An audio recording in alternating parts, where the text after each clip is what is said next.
নমস্কার বন্ধুরা, আজকে আমার মন ভেজ থেকে আপনাদের সবাইকে স্বাগত জানাই। তাই আশা করি সকলেই ভালো আছেন। তা আমি একটা রেসিপি করতে চলেছি আজকে নতুন। এই যে লাউ ডোগা দেখতে পাচ্ছেন বাড়ির, এই লাউ ডোগা এটা হলো ভাপা হবে। সেই ইলিশ মাছ যেরকম ভাপা খায় সেরকম করে ভাপা করব।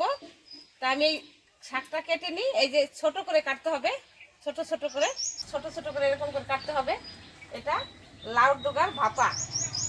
ইলিশ মাছ যেরকম মাংস ভাপা খায় মশলা দিয়ে, সেরকম করে আমি ভাপা করব।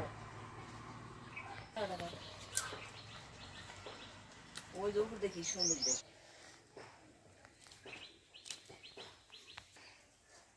খুব সুন্দর, কাটলে শুধু কাটতে ইচ্ছা করছে, মন বলছে শুধু কাটতে থাকে। এই শুধু এই কেরমিটুক নিতে হবে। এই যে দেখতেই পাচ্ছেন আমি কিভাবে কাটছি, কেননা এই পাতাগুলো দিলে ভালো লাগবে না, ওই জন্য আমি শুধু ডগাটুক নিচ্ছি, জালি জালি থপথপে।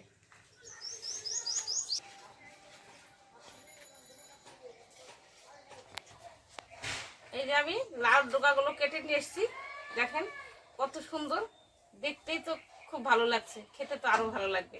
শাকগুলো আমি সুন্দর করে পরিষ্কার করে এইগুলো ফেলে দিতে হবে, কেটে পরিষ্কার করে ধুয়ে নেব।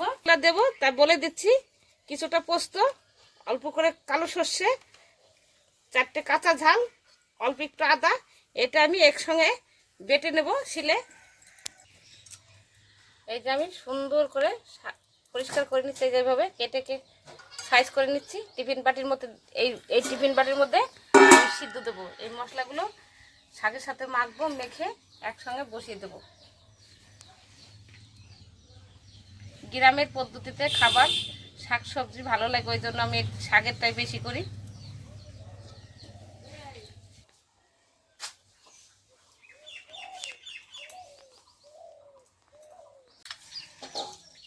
শাকটা আমি কাটা হয়ে গেছে, এখন ধুয়ে পরিষ্কার করে নিচ্ছি। শাকটা আমার কাটা হয়ে গেছে, এখন ধুয়ে নিচ্ছি।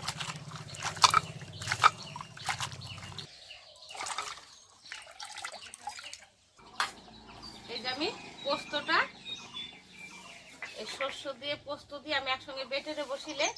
4টে কাঁচা ঝাল, অল্প একটু আদা, একসঙ্গে আমি বেটে নিচ্ছি।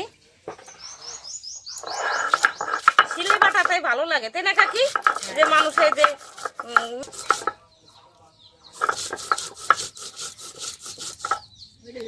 লঙ্কা, সর্ষে, কালো সর্ষে।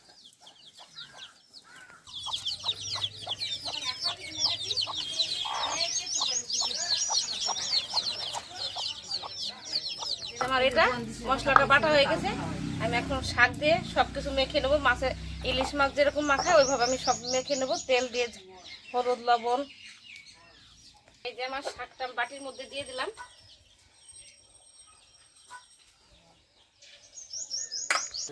এই যে আমি পোস্ত দিয়ে শস্য দিয়ে বেটেছিলাম, আদা দিয়ে, কাঁচা ঝাল দিয়ে, এটা আমি নিয়ে নিলাম এর শাকের ভিতরে। আমি পরিমাণ মতন লবণ দিয়ে দেবো।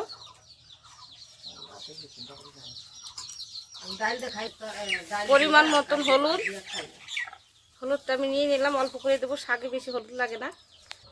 সর্ষের তেল, আমি সর্ষের তেল দিয়ে সব মেখে দেবো।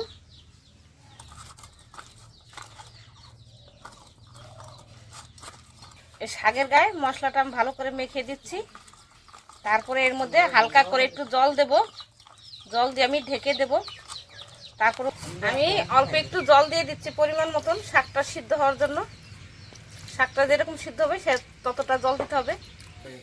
এই যে আমি মশলাটা মেখে জল দিয়ে দিচ্ছি, হালকা করে অল্প দিয়েছি, বেশি দিনই দেখতে পাচ্ছেন, কেননা বেশিও দিনই কমও দিনই পরিমাণ মতন দিতে হবে যাতে শাকটা সিদ্ধ হয়। আমি টিফিন বাটিটা আটকিয়ে দিচ্ছি,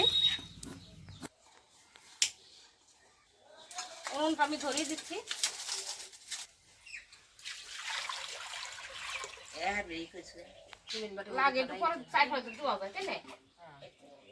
এই যে জলের মধ্যে আমি টিফিন বাটিটা বসিয়ে দিচ্ছি, 20 মিনিটের মতন রাখবো, এইভাবে সিদ্ধ করব।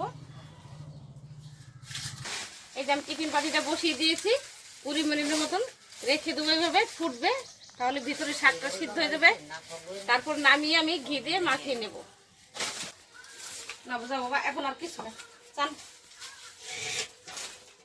দিদা কি করছে?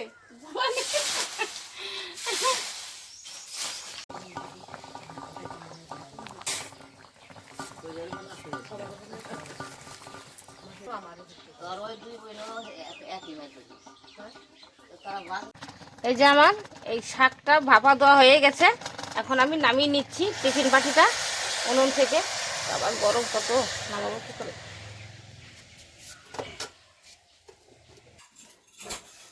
এই যে আমার শাকটা সিদ্ধ হয়ে গেছে, এই যে জালিদাটা কত সুন্দর সিদ্ধ হয়ে গেছে। জলটা আপনারা যদি এইভাবে খান তাহলে জলটা হালকা দেবেন, শুধু হাত ধুয়ে একটু হালকা করে দিতে হবে। আমার একটু বেশি হয়ে গেছে, ডাটাগুলো খুব নরম, তো যে জালি ডাটা, ওই জন্য জল কম দিতে হবে। আপনারা যদি এইভাবে খেতে চান তাহলে জল কম দেবেন।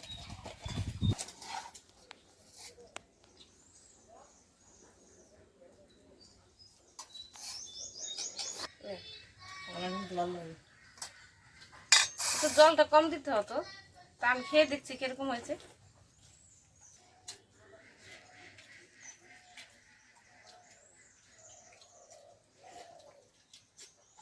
ভালোই হয়েছে, কেননা আমি লবণ বেশি খাই না, পাতল নিতে পারি না, স্বাদও বুঝতে পারি না।